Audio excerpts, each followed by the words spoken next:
अस्सलाम वालेकुम। इस वाली वीडियो के अंदर हम लोग डिस्कस करेंगे कि ब्रीड सिलेक्शन कौन सी करनी है आपने गोट ब्रीडिंग के अंदर। ये सबसे ज़्यादा पूछे जाने वाला सवाल भी है और सबसे कॉमन सवाल भी यही है।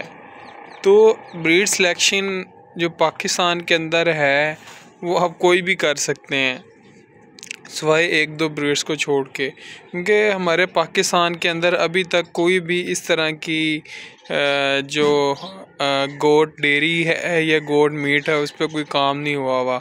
जिसका जो दिल करता है वो काम कर रहा है और गवर्नमेंट भी इसमें बिल्कुल भी इन्वॉल्व नहीं है। तो अगर इस हवाले से देखा जाए तो हमें सिर्फ एक ही फैक्टर नज़र आता है कुर्बानी का, कि हमें कुर्बानी का फैक्टर दे के चलना चाहिए, क्योंकि बकरी का दूध अभी आम नहीं हुआ और ना ही कोई इतना ज़्यादा यूज़ करता है। आज से अगर 4 साल 5 साल पहले देखा जाए तो कुछ भी नहीं था, लेकिन आजकल मार्केट के अंदर बकरी का दूध बिकना शुरू हो गया। लोगों को बहुत ज़्यादा अवेयरनेस हुई है, बहुत ज़्यादा फार्म्स बने हैं और बहुत बड़े बड़े फार्मर्स जो हैं उन्होंने बहुत अच्छी अवेयरनेस दी है लोगों को। और इस हवाले से बकरी के दूध के हवाले से तो अगर आप ब्रीड डेवलपमेंट की बात देखें या डेयरी वाली साइड पे आएँ तो जो फैसलाबादी या लैलपुरी बीतल जो है, काला डब्बा, लाल डब्बा, नागरी, अंबरसरी जो है ब्रीड, वो मिल्किंग के लिहाज से थोड़ी सी डेवलप ब्रीड है, क्योंकि उसका शौक़ होता रहा है, उसके दूध के मुकाबले होते रहे हैं और वो मुकाबलों वाली बकरी मतलब वो है ये, यानी उस मुकाबलों में वो यूज़ हुई है, तो उस पर कहीं ना कहीं काम किया गया है। उसके बाद जो अगर कुर्बानी के लिहाज से देखा जाए तो सबसे ज़्यादा जो बिकने वाला जानवर है, अगर आपने देखना ही है, अगर आपने बिज़नेस ही करना है तो फिर आप पूरे पाकिस्तान को लेकर चलें। तो पूरे पाकिस्तान के लिहाज से जो सबसे ज़्यादा बिकने वाला जानवर है गोट्स के अंदर, बकरों में, वो है राजनपुरी बकरा, वाइट बकरा। उसमें फिर वो डब्बेदार बकरे भी आ जाते हैं और पैटर्न वाइज भी आ जाते हैं कि जो राजनपुरी वाइट के अंदर क्रॉस होते हैं।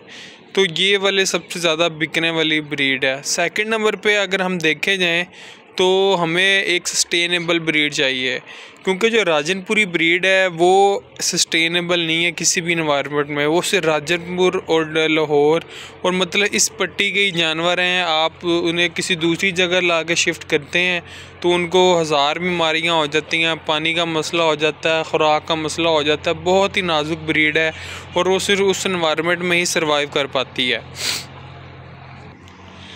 तो हमने इस चीज़ को मद्देनज़र देख के चलना होता है कि हमारे पास कौन सी ब्रीड है जो एक न्यू फार्मर ले और वो न्यू इन्वायरमेंट में चले भी।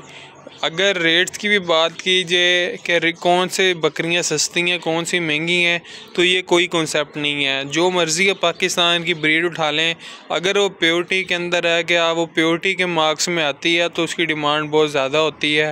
बेशक वो आप टेडा ही उठा लें या जो मर्ज़ी उठा लें, अगर वो प्योरिटी में है तो उसके रेट्स बहुत ज़्यादा हाई होते हैं।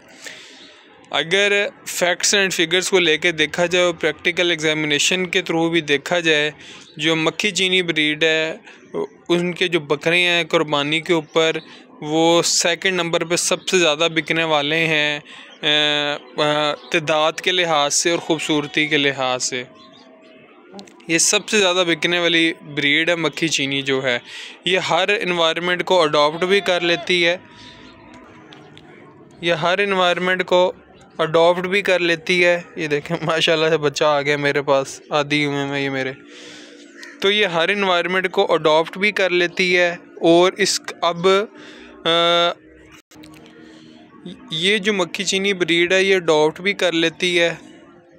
बकरों ने तंग करना शुरू कर दिया, मुझे बात ही नहीं कंप्लीट करने दे रहे।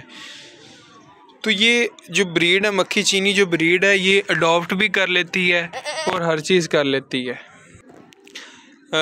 अब जो मक्खी चीनी दरअसल जो है बहावलनगर मदरसे की ब्रीड है और इसकी अब मुख्तलिफ मतलब क्रॉस भी डाले गए हैं। बहावलपुर वाली साइड पे इसको मतलब दो ब्रीड्स को मिक्स करके भी मक्खी चीनी पैटर्न के निकाले गए हैं। होताल से ज़्यादा क्रॉस करवाते हैं इसका, तो वो भी चीज़ चल रही है। लेकिन अगर आपने प्योर वाली साइड पे जाना है कि एक अच्छा फाइन स्ट्रक्चर हो, तो वो भावनगर और मदरसा और इर्द गिर्द जितने भी गांव हैं या इलाके हैं वहाँ से आपको मिल सकती है। एक अच्छा जानवर ढूंढना, आप अगर आपने ढूंढना है तो आपको, क्योंकि अब जो तला गंग वाली साइड है, इस्लामाबाद वाली साइड पे, वहाँ भी बहुत बड़े बड़े और बड़े नाम के फार्मर्स हैं जिन्होंने मक्खी चीनी पे काम किया है और वो मतलब एक बहुत ज़्यादा स्टैंडर्ड पे ले गए हैं इस काम को। तो ये एक ऐसी ब्रीड है जो आप कहीं भी सरवाइव करवा सकते हैं, जिस तरह का मर्ज़ी इलाका हो वहाँ ये मक्खी चीनी सरवाइव कर रही है। मैंने एक वीडियो देखी थी एक गोट फार्मर की, वो मेरे ख़्याल से कश्मीर में बैठे हुए हैं। अब कश्मीर का कौन सा इलाका है ये मुझे नहीं पता, लेकिन उनका नाम भी कश्मीर गोट फार्म के नाम से, और वहाँ भी मक्खी चीनी सरवाइव कर रही है। तो आप अगर इस चीज़ को देखा जाए कि इसके बकरे किधर बिक सकते हैं लॉटों के लिहाज से या किसी और लिहाज से, तो वो और कोई ब्रीड नहीं, फिर वो मक्खी चीनी ब्रीड ही है कि आप इनको इजीली सेल कर सकते हैं, मंडी में ले जाएं। अगर आपको बहस करना आती है आप अच्छे रेट्स पे भी इनको सेल कर सकते हैं। और मिल्किंग कंपटीशन में भी ये अब आ गई हैं, लोगों ने ब्रीड्स अपनी डेवलप की हैं, अपने नाम की डेवलप की हैं, मक्खी चीनी लाइन बनाई है और अब ये बहुत अच्छा परफॉर्म भी कर रही हैं। तो मक्खी चीनी इज़ द फाइन आंसर के मक्खी चीनी ब्रीड आप रख सकते हैं, और उसके बाद आपका शौक़ है आपने कौन सी ब्रीड रखनी है या नहीं रखनी। तो ये एक छोटी सी वीडियो है ब्रीड के लिहाज से कि बहुत सारे लोग पूछते हैं हमने ब्रीड रखनी कौन सी है, कौन सी रखें कौन सी ना रखें। तो मक्खी चीनी ब्रीड से आप अपना स्टार्ट ले सकते हैं।